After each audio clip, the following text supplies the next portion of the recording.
உமேஷ்ன்ற ஒருத்தர் பிஇ முடிச்சுட்டு ஊருக்கு வராரு. அதாவது அவங்க அப்பா சொல்லிருவாங்க, ஃபைனல் இயர் ரிசல்ட்லயுமே ஃபுல்லா அரியர் இந்த மாரி வந்துருச்சுன்னா, என்னோட உண்மையான சுயரூபத்த நீ பாப்பன்னு சொல்லி மிரட்டிட்டு இருப்பாரு.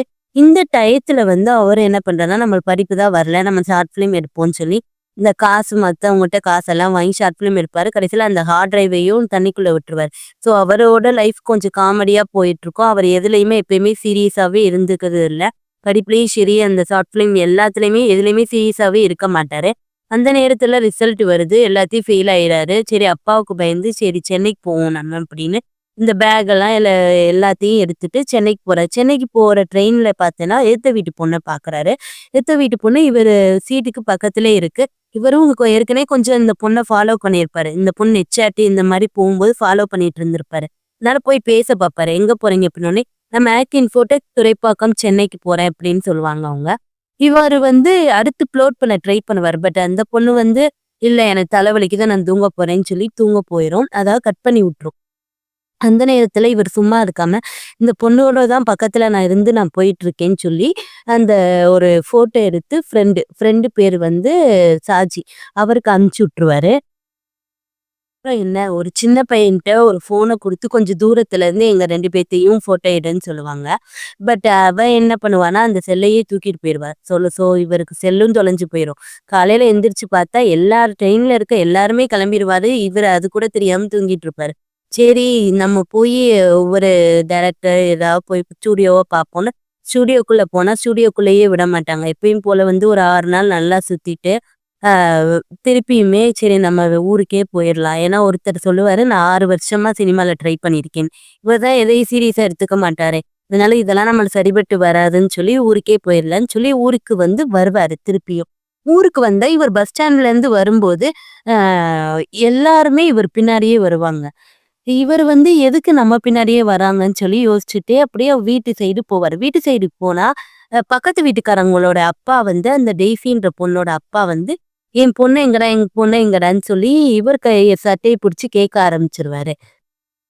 உங்க பொண்ணு எங்கன்னு என்கிட்ட எங்க கேட்குறீங்க? நான் சென்னை போய் சுத்தி பார்த்துட்டு வந்தேன்னு. இல்ல நீ ட்ரெயின்ல 2 பேரும் சேர்ந்து எடுத்த ஃபோட்டோ இருக்குன்னு. அதாவது ஃப்ரெண்டுக்கு அனுப்பிச்சு விட்டுருப்பான்ல, அந்த ஃபோட்டோ ஊர் ஃபுல்லாவே பரவியிருக்கும். அந்த பொண்ணு இப்போ காணாம போன உடனே 2 பேரும் சேர்ந்து தான் ஓடி போயிருக்காங்கன்னு எல்லாரும் நெனச்சுட்டாங்க. ஸோ இவங்கள்ட்டருந்து தப்பிக்கிறதுக்கு, ஆமா நான் சேர்ந்து தான் ஓடி போனேன்னு சொல்லிட்டு, உள்ள போய் ட்ரெஸ் மாத்திட்டு வரேன்னு சொல்லிட்டு, உள்ள போய் ட்ரெஸ் மாத்துற மாரி பின்னாடி வாசல் வழியா ஓடி போய் ஃப்ரெண்ட போய் பிடிப்பான். "என்னடா வீட்ல சொல்லி வச்ச? ஊர்ல என்னடா சொல்லி வச்ச?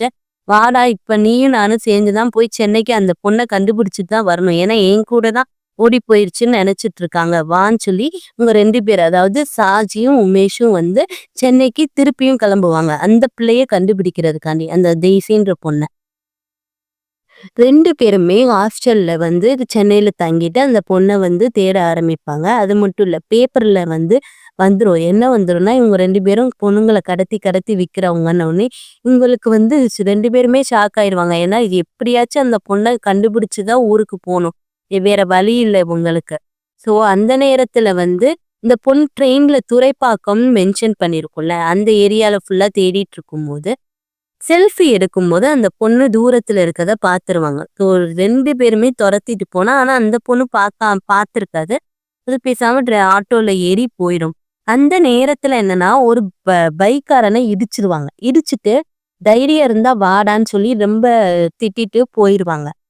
என்ன ஆகும்னா, ஒரு நேரம் அந்த ஹாஸ்டல்ல கதவு தட்டுற சவுண்ட். இவங்க பேர் தானே பேப்பர் இதெல்லாம் வந்துருச்சு. ஸோ பயந்துகிட்டே கதவ திறப்பாங்க. திறந்து பார்த்தா இந்த பைக்ல இடிச்சிருப்பாங்கல்ல ஒருத்தர் கூட.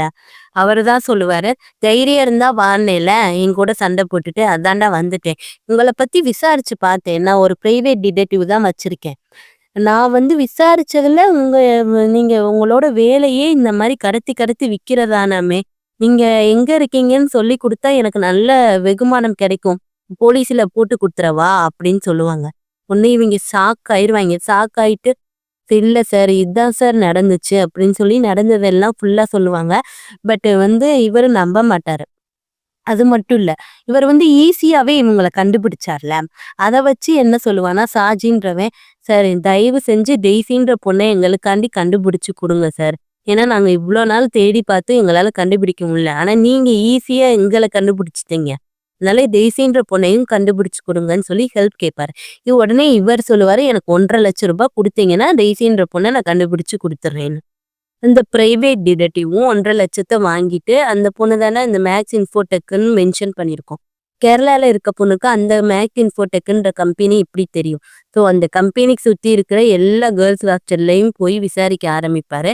டெலிவரி பாயா, அப்புறம் கார் ஓட்டுறவரா போய் விசாரிக்க ஆரம்பிக்கும்போது, இந்த டெய்ஸின்ற பொண்ணு இவரோட கார்ல ஏறிடும். ஏறுனதுக்கு அப்புறம் அவர் சொல்லுவாரு, "நான் தாம்மா உங்க மிஸ்ஸிங் கேஸ் பார்க்குற போலீஸ் ஆஃபீசர். தயவு செஞ்சு நீங்க இறங்காம வாய மூடிட்டு இருங்கன்னு" சொல்லிட்டு இவர் அந்த பொண்ண இவரோட ஆஃபீஸுக்கு கூட்டிட்டு போவாரு. அப்புறம் என்ன இந்த 2 பேரையும் கூப்பிட்டு விடுவாரு. இந்த 2 பேரும் ரொம்ப திட்ட ஆரம்பிச்சிருவாங்க. அவருக்கு எதுக்கு திட்டுறாங்கன்னே புரியாது. அப்பதான் இந்த பேப்பரெல்லாம் எடுத்து காமிச்சு, "உன்னோட ட்ரெயின்ல வந்த ஒரே காரணத்துக்காக இவ்வளவு என்னோட குடும்பம் இவ்ளோ கஷ்டப்பட வேண்டியதாயிடுச்சு" அப்படின்னோனே, அவ சாரி கேட்பா. "நான் எதுவுமே தெரிஞ்சு பண்ணல நானு. நான் என்னோட லவ்வர் ஹரிய மீட் பண்ணி மேரேஜ் பண்ணிக்க தான் இங்க வந்தேன்னு" சொல்லுவா. உடனே 2 பேரும் என்ன பண்ணுவாங்கன்னா, "நீ லவ் பண்ணி என்ன வேணா பண்ணு. ஆனா எங்க ஊருக்கு எங்க மேல எந்த தப்பும் இல்ல. ட்ரெயின்ல மட்டும் தான் உன் கூட வந்தோன்றத இந்த சொல்லிடு. ஏன்னா எங்க ஃபேமிலி ரொம்ப கஷ்டப்பட்டுட்டு இருக்குன்னோனே." "இல்ல நான் ஹரிய பார்த்துட்டு தான் வருவேன்" அப்படின்னுவாங்க. உடனே பிரைவேட் டிடெக்டிவும் அந்த பொண்ணு போக்குலயே தான் நம்ம போணும் அப்படின்னு சொல்லிட்டு இருப்பாங்க. அந்த நேரத்துல ஒரு சூசைட் நோட்டு வரும். அதாவது அந்த லவ் பண்ணாங்கல்ல ஹரி நாராயணன். அவர்ட்ட இருந்து இந்த பொண்ணுக்கு டெய்ஸின்ற பொண்ணுக்கு ஒரு சூசைட் நோட்டு Facebookல வரும். அதாவது, "நான் நெறைய கடன் பட்டு நான் நெறைய ட்ரை பண்ணிட்டேன். என்னால முடியல. ஸோ சாகுறது தான் என்னோட ஒரே வழி. குட் பைன்னு சொல்லிட்டு இனிமேல் என்ன நினைக்காத. நினைச்சு வருத்தப்படாதன்னு" சொல்லி ரொம்ப எமோஷனலான மெசேஜ் வரும். என்ன பண்ணுவாங்கன்னா, இவங்க கொஞ்சம் விசாரிச்சு பார்ப்பாங்க. இந்த மேக்ஸ் இன்ஃபோடெக்ல உண்மையிலே அந்த ஹரின்ற ஒருத்தர் வேலை பார்த்திருப்பாரு. பிசினஸ் பண்ணலான்னு ட்ரை பண்ணியிருப்பாரு. தோத்து போயிருப்பாரு. எல்லாமே விசாரிச்சு பார்க்கும்போது உண்மைதான். ஸோ இந்த பொண்ணுமே இப்ப நான் பழனிக்கு போணும். கடைசியா ஒரு தடவை அவர் பாடிய நான் பார்க்கணும்னு சொன்ன உடனே, இந்த பிரைவேட் டிடெக்டிவும் அந்த பொண்ணு போக்குலயே தான் போணும். ஏன்னா ஊர்ல மாத்தி சொல்லிறக்கூடாது. அதனால வாங்க நம்ம பழனிக்கு போவோம் அந்த பொண்ணோட சேர்த்து அப்படின்னு உடனே போவாங்க பழனிக்கு. தமிழ்நாடு சைடு நெறைய பேர் ஹெல்ப் பண்ணுவாங்க. அதாவது அந்த ஹரின்றவங்கள கண்டுபிடிக்க. கடைசியில அந்த ஹரி வீட்ட கண்டுபிடிச்சு போனா, அந்த கேதம் மாரி நடந்துட்டுருக்கும். இந்த பூஜை இதெல்லாம் பண்ணிட்டுருப்பாங்க. உடனே இங்க உமேஷ் நாங்க இந்த பொண்ணு தான் லவ்வரு. கடைசியா அந்த பாடிய பார்த்துக்கிட்டோன்னொன்னே, "என்ன சொல்றீங்க நீங்க? அந்த இது 1 வருஷம் கழிச்சு செத்து போய் 1 வருஷம் கழிச்சு நடத்துற பூஜை. நீங்க இப்ப பாடிய காமிங்கன்னு சொல்லிட்டு இருக்கீங்க" அப்படின்னோனே, விஷ் நம்ம டெய்ஸி ரொம்ப ஷாக் ஆயிருவா. "என்னது செத்து போய் 1 வருஷம் ஆயிடுச்சா? இப்ப என்கிட்ட இதுவரைக்கும் ஃபோன்ல பேசிட்டு இருந்தது யாரு?" அப்படின்னு. அதாவது ப்ரொஃபைல் எல்லாமே கரெக்ட். அந்த அவங்க இமேஜ், அந்த ஹரியோட இமேஜ், அவங்களோட பேசினது, அதாவது கம்பெனி எல்லாமே கரெக்ட். ஆனா பேசினது வேற யாரோ. அது மட்டும் இல்ல, அதுக்கப்புறம் விசாரிச்சு பார்த்தா தான் இந்த டெய்ஸின்ற பொண்ணுட்ட அடிக்கடி அக்கவுண்ட்ல பணம் வேற வாங்கியிருக்கான். இந்த பிரைவேட் டிடெக்டிவ் கேட்பான், "எந்த அக்கவுண்ட்லம்மா அனுப்புன? பணம் அனுப்புன?" அப்படின்னோனே, "நான் ஜான் பாஸ்கர்ன்ற அக்கவுண்ட்ல தான் பணம் அனுப்பி விடுவேன்" அப்படின்னோனே, "என்னது ஜான் மத்தேயு பாஸ்கரா? அந்த அக்கவுண்ட்ல தான் பணம் அனுப்பிச்சு விடுவியா? அவன் உன்னை நல்லா ஏமாத்திட்டான் போல்க்கம்மா. ஏன்னா இவங்க செத்து 1 வருஷம் ஆயிடுச்சுன்னாங்க." உடனே அது மட்டும் இல்ல. இந்த ஜெய்சின்ற பொண்ணு அந்த ஹரின்றவங்களோட அம்மாட்ட போய் ரொம்ப அழுகு அழுத உடனே அவங்க சொல்லுவாங்க, "யார் உன்னை ஏமாத்துனாங்கன்னு தெரியாதும்மா. ஆனா உன் மனசுல இருக்கிறது என் பையனோட முகம். என் பையன் ரொம்ப சரியான நியாயமா நடக்கணும்ன்ற பையன். அதனால மனசுல இருந்து அந்த உருவத்த நீ அழிச்சிரு. உன் கூட பேசினது என்னோட பையன் இல்ல. உன்னை யாரோ ஏமாத்திருக்காங்க." இந்த மாரி அட்வைஸ் பண்ணி அவங்க அம்மாவும் அனுப்பிச்சு வச்சிருவாங்க. அதுக்கப்புறம் இந்த கார்ல ஊருக்கு போயிட்டு இருக்கும்போது, அப்பதான் இந்த உமேஷ் யோசிப்பான். அதாவது ஸ்டார்ட்டிங்ல இருந்தே இந்த பழனிக்கு வரணும், இந்த ஹரிவைய பத்தி விசாரிக்கணும்னு இன்ட்ரெஸ்ட் போட்டதெல்லாம் இந்த டிடெக்டிவ் தான். அது மட்டும் இல்லாம எந்த அக்கவுண்ட்டுக்கு போட்டேன்னொன்னே அவ வெறும் ஜான் பாஸ்கர்ன்னு மட்டும்தான் சொல்லுவா. பட் இவன் பிரைவேட் டிடெக்டிவ் ஜான் மத்தேயு பாஸ்கர்ன்னு ஃபுல் பேர கரெக்ட்டா சொல்லுவான். உடனே இவன் காரை நிப்பாட்டுறான்னு சொல்லிட்டு அந்த பிரைவேட் டிடெக்டிவ நல்லா திட்டி, "நீ யார்ரா ஃபர்ஸ்ட் நீயி? நீதான் இந்த கேஸ பத்தி ஸ்டார்ட்டிங்ல இருந்தே உனக்கு எல்லாமே தெரிஞ்சிருந்துச்சு.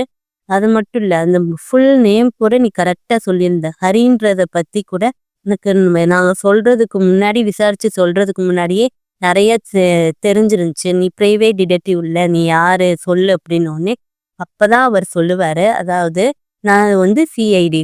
அதாவது இதே மாரி அந்த ஜான் மத்தேயு பாஸ்கர்ன்ற அக்கவுண்ட்டுக்கு நெறைய பொண்ணுங்க காசு அனுப்பிச்சு ஏமாந்துருக்காங்களாம். மேரேஜ் ஆனவங்க, மேரேஜ் ஆகாதவங்க ரொம்ப நெறைய பொண்ணுங்க அமௌண்ட் அனுப்பிச்சு ஏமாந்துருக்காங்க. அதனால கடைசியா அவன் வந்து அந்த Facebookல ஃபோக்கஸ் பண்ண பொண்ணு யாருன்னு விசாரிச்சுட்டு இருக்கும்போது, அப்பதான் அவங்களுக்கு தெரியும் டெய்ஸின்ற பொண்ணு. டெய்ஸிய ஃபாலோ பண்ணிட்டு இருக்கும்போது தான், இவங்க 2 பேரும் சென்னையில வந்து அந்த பைக்ல இடிக்கும்போது டெய்ஸிய ஃபாலோ பண்றது தெரியும். ஓ! இவங்களோட சேர்ந்து டெய்ஸி கிட்ட போயிரலாம் அப்படின்னு டெய்ஸி கிட்ட வருவாங்க. டெய்ஸிய வச்சு இந்த ஜான் பாஸ்கர், ஹரிய பத்தி பாத்துரலான்னு சொல்லி பழனிக்கு இவங்கள ஃபுல்லா இழுத்துட்டு இங்க கொண்டு வருவாங்க. ஸோ வந்து இது ஃபுல்லாவே வந்து ஒரு ஃப்ராடுன்றது இவரு ஃபர்ஸ்ட்டே தெரியும். இவரு ஒரு போலீஸ் தான். இது எல்லாத்தையுமே சொன்ன உடனே இந்த டெய்ஸின்ற பொண்ணு வந்து ரொம்ப வருத்தப்படுவா. எவ்வளவு நம்ம ஏமாந்துருக்கோம் அப்படின்னு. அப்புறம் என்ன, இந்த டிடெக்டிவ் வந்து நீயும் கேஸ் குடும்மா. ஏற்கனவே நெறைய பேர் கேஸ் குடுத்துருக்காங்க. நாங்க உன்ன கண்டுபிடிக்கிறோம் அப்படின்னோனே, அவ வந்து கேஸ் குடுக்க மாட்டா. ஏன்னா வந்து நான் ஏமாந்தது ஏன் தப்பு தான். ஏன்னா வந்து எங்க அம்மா, அப்பா சண்டை போட்டுக்கிட்டே இருக்காங்கன்னு சொல்லி நான் ஆறுதல வந்து இங்க தேட ஆரம்பிச்சுட்டேன். அதுதான் நான் பண்ண தப்பு. நான் இனிமேல் போய் என் லைஃப ஃபோக்கஸ் பண்ணணும். அவன் மேல தப்பு இல்ல. நான் ஏமாந்தது ஏன் தப்பு தான்னு சொல்லிட்டு, அது மட்டும் இல்ல. இந்த 2 பேத்தையும் பார்த்து சொல்லுவா, என்னால உங்களுக்கு எந்த பிரச்சனையும் வராது. நான் ஊர்ல வந்து எல்லா உண்மையும் சொல்லிறேன். வாங்க போலான்னு சொல்லி 3 பேருமே அந்த பஸ்ல ஏறுவாங்க. இவர் தான் அந்த 1,50,000 வாங்கியிருப்பார்ல, அந்த 1,50,000 திருப்பி குடுத்துருவாரு. ஏன்னா, நான் உங்க கூடயே இருந்து விசாரிக்கணுன்றதுக்காண்டி தான் நான் வந்து இந்த மாரி பிரைவேட் டிடெக்டிவ்னு போய் சொல்லி வந்தேன்னு சொல்லி 1,50,000 குடுத்துருவாரு. அப்ப வந்து இந்த உமேஷ் வந்து சொல்லுவான், என்னைக்காவது ஒரு நாள் வந்து அந்த ஜான் மத்தேயு பாஸ்கர்ன்றவர நீங்க கண்டுபிடிச்சிட்டீங்கன்னா எனக்கு ஃபோன் பண்ணுங்க.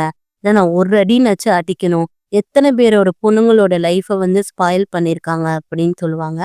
ஒரு வருஷம் கழிச்சு வந்து அதே மாரியே இவருக்கு ஃபோன் பண்ணுவாரு. உமேஷும் வருவான். என்ன ஃபோன் பண்ணி வர சொல்லியிருந்தீங்க?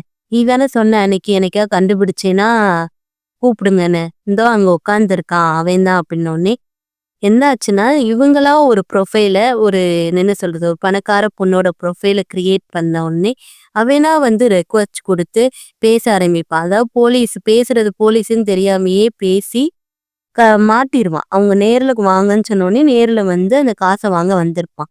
ஆனா வந்த உடனே உமேஷ் வந்து அந்த பாட்டில்ல வச்சு அவன் தலையில அடிப்பாங்க. அதோட படத்த முடிப்பாங்க.